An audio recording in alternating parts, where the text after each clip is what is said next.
কি হবে যদি পৃথিবীর সবচেয়ে বড় সম্পদ সোনা বা হিরে না হয়ে হয় শুধুমাত্র একটুখানি দয়া?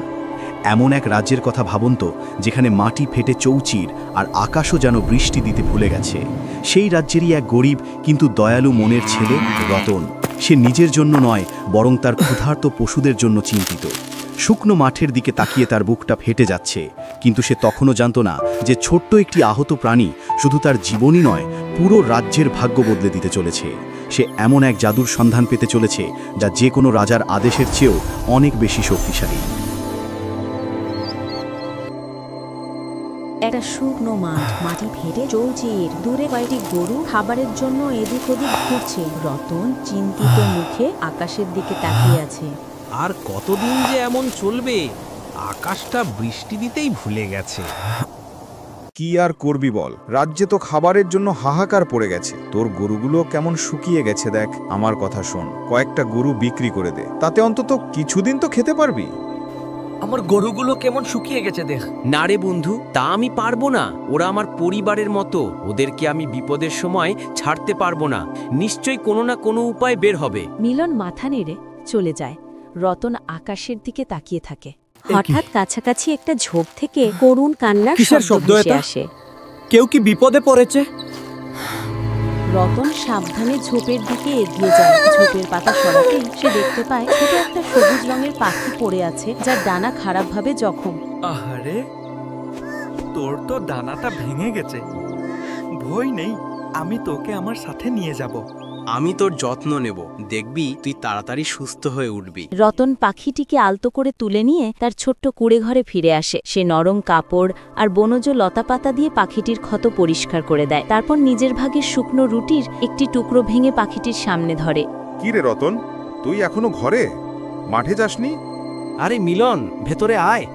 দেখ আমার নতুন বন্ধু এখন কেমন সুস্থ হয়ে গেছে। বাহ, কি সুন্দর পাখি রে। কিন্তু তুই একে খাওয়াচ্ছিস কি? তোর নিজেরই তো খাবার নেই।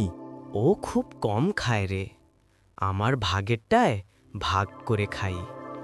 জানিস, ও আসার পর থেকে আমার মনটা খুব ভালো লাগছে।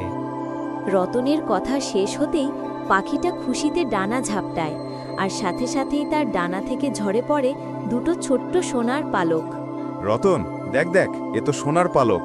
তুই তো এবার রাজা হয়ে যাবি। এটা তো কোনো সাধারণ পাখি নয়, এটা একটা জাদুকরী পাখি। সত্যি, কিন্তু ওকে কষ্ট দিয়ে আমি এই সোনা নিতে চাই না। হারি বোকা, ও তো খুশিতেই পালক ঝরিয়েছে। চল, এগুলো দিয়ে চাল ডাল কিনে আনি, গ্রামের সবাই মিলে খাবো। এদিকে রাজ্যের প্রাসাদে রাজার মুখ গম্ভীর। উজির, রাজ্যের দুর্ভিক্ষ তো বেড়েই চলেছে। রাজকোষও প্রায় শূন্য। এখন উপায়? জাহাপনা, একটা খবর আছে। রতন নামের এক রাখালের কাছে নাকি একটি জাদুকরী পাখি আছে যা সোনার পালক দেয়। সোনার পালক? এক সাধারণ রাখালের কাছে এত বড় সম্পদ, আর আমার প্রজারা না খেয়ে মরছে? প্রহরী, এক্ষুনি যাও, ওই পাখি আমার চাই। যদি সে দিতে না চায়, তাকে বন্দি করে নিয়ে এসো। রাজার প্রহরীরা রতনের বাড়ির সামনে এসে দাঁড়ায়। বাদশাহের হুকুম, এই পাখি আমাদের দিয়ে দাও। না, ও আমার বন্ধু, আমি ওকে কোথাও যেতে দেব না। তাহলে তুমি আমাদের সাথে কারাগারে চলো, ধরো ওকে। প্রহরীরা রতনকে ধরে ফেলে। আরেকজন প্রহরী ঘরে ঢুকে সাবধানে পাখিটাকে একটা সোনার খাঁচায় ভরে ফেলে। রতনকে কারাগারে নিয়ে যাওয়া হয়, আর পাখিটাকে নিয়ে যাওয়া হয় রাজপ্রাসাদে। রাজপ্রাসাদে রাজা, তার কন্যা শাহজাদি রূপা এবং উজির খাঁচায় বন্দি পাখিটির সামনে দাঁড়ায়। বাহ, ওকে দেখে খুব কষ্ট হচ্ছে। ও কিছুই খাচ্ছে না। ধুর, একটা পাখির এত জেদ! আমি আজ ওর দানা চিরে ফেলবো। রাজা খাঁচার দরজা খুলে পাখিটাকে ধরতে হাত বাড়ান। ভয়ে পেয়ে পাখিটা খাঁচা থেকে বেরিয়ে ঘরের ভেতর উড়তে শুরু করে, কিন্তু উড়তে গিয়ে তার ডানা থেকে সোনার বদলে ধূসর রঙের পালক ঝরে পড়তে থাকে। ভয়ে সে ধূসর পালক যে যে জিনিসের ওপর পড়তে থাকে সেগুলো তাদের আসল রং হারাতে শুরু করে। সোনার থালার ফলগুলো বিবর্ণ হয়ে যায়, রঙিন পর্দাগুলো ফ্যাকাশে হয়ে যায়, পুরো প্রাসাদ তার রং হারাতে থাকে। জাহাপনা, পাখিটা ভালোবাসা আর আনন্দের প্রতীক। ওকে কষ্ট দিলে ওর থেকে শুধু অভিশাপই ঝরবে। আপনি ওর ভালোবাসা কেড়ে নিয়েছেন, তাই প্রকৃতি আপনার থেকে সব রং আর প্রাণ কেড়ে নিচ্ছে। আমি আমার জীবনের সবচেয়ে বড় ভুল করে ফেলেছি। এক্ষুনি রতনকে কারাগার থেকে মুক্ত করে আমার সামনে নিয়ে এসো। রতনকে রাজার সামনে আনা হয়। তাকে দেখা মাত্রই পাখিটা উড়ে গিয়ে তার কাঁধে বসে।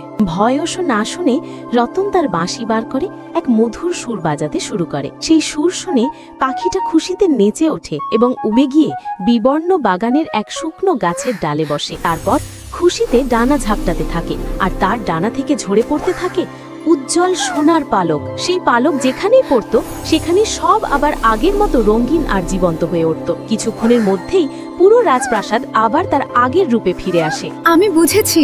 রতন, ভালোবাসার চেয়ে বড় কোনো জাদু এই পৃথিবীতে নেই। আজ থেকে তুমি আমার রাজ্যের প্রধান উপদেষ্টা।